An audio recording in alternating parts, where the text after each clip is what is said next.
Assalamualaikum warahmatullahi wabarakatuh.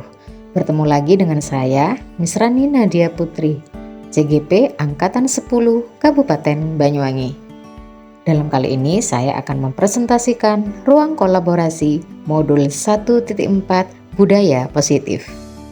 Dalam ruang kolaborasi modul 1.4 Budaya Positif, saya berada di kelompok 3. Anggota kelompoknya adalah Bapak Alfian, Bapak Siswanto, Ibu Rani, saya sendiri, dan Ibu Tutus.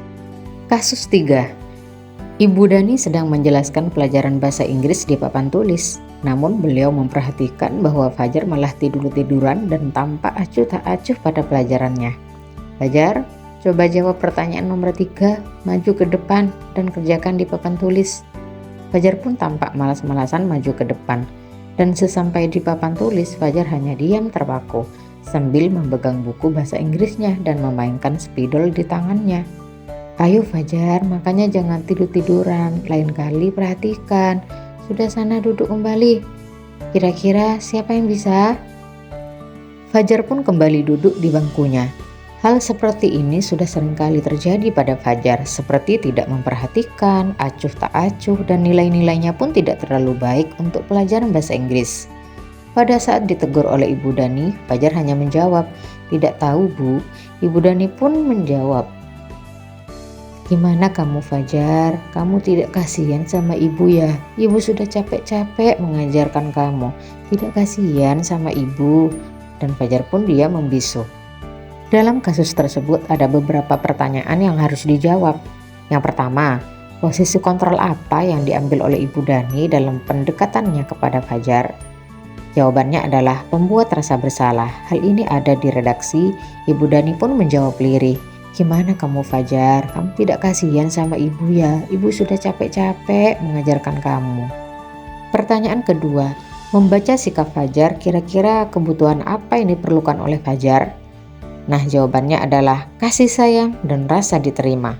Alasannya karena guru tidak bisa menciptakan kesempatan untuk murid berkolaborasi dan memiliki ikatan emosi. Hal itu tampak pada kalimat cerita, Fajar malah tidur-tiduran dan tampak acuh tak acuh pada pelajarannya. Lalu pertanyaan ketiga, bila mana Ibu Dani mengambil posisi pemantau, apa yang akan dilakukan atau dikatakan olehnya? Pertanyaan-pertanyaan seperti apa yang akan diajukan? Jelaskan. Fajar, apakah kamu menyadari kalau kamu tidur-tiduran dan bersikap acuh saat pelajaran ibu?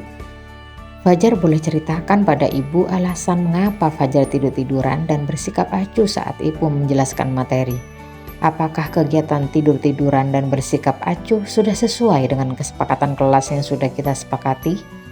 Apakah Fajar masih ingat jika melanggar kesepakatan kelas, konsekuensi apa yang akan diterima?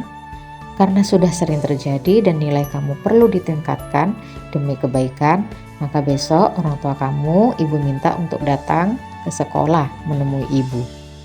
Kemudian pertanyaan selanjutnya, apabila Anda adalah kepala sekolah di sekolah Fajar dan mengetahui hal ini, bagaimana tindak lanjut Anda? Yang pertama, berkolaborasi dengan wali kelas atau BK terkait permasalahan Fajar. Selanjutnya saya akan menanyakan kepada Ibu Dani tentang kondisi Fajar terkait kebutuhan belajar, kelebihan dan kemampuannya. Yang kedua, memanggil Fajar dan didampingi dengan kedua orang tuanya untuk mendengarkan segala keluh kesah dalam kegiatan pembelajaran. Yang ketiga, meminta komitmennya untuk semangat dalam belajar. Tahapan restitusi atas permasalahan Bu Dani dan Fajar, langkahnya yang pertama adalah menstabilkan identitas, yang kedua validasi tindakan yang salah, yang ketiga menanyakan keyakinan. Ini adalah salah satu contoh tahapan restitusi pada Fajar.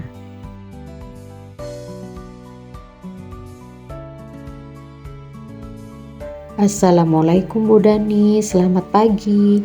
Waalaikumsalam Fajar, selamat pagi Fajar. Ayo silahkan duduk. Kamu tahu mengapa kamu dipanggil Bu Dani ke sini? Iya Bu. Fajar, semua orang pernah melakukan kesalahan, termasuk Bu Dani.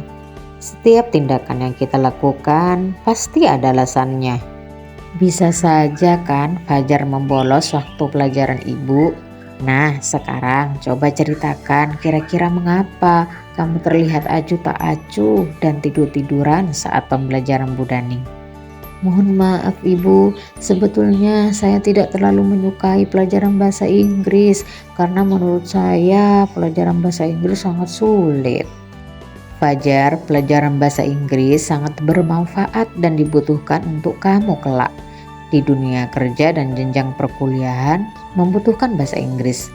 Dengan kamu bisa berbahasa Inggris, kamu akan bisa membuka jendela dunia. Baik Bu. Baik, apakah Fajar masih ingat tentang keyakinan kelas kita? Masih Bu.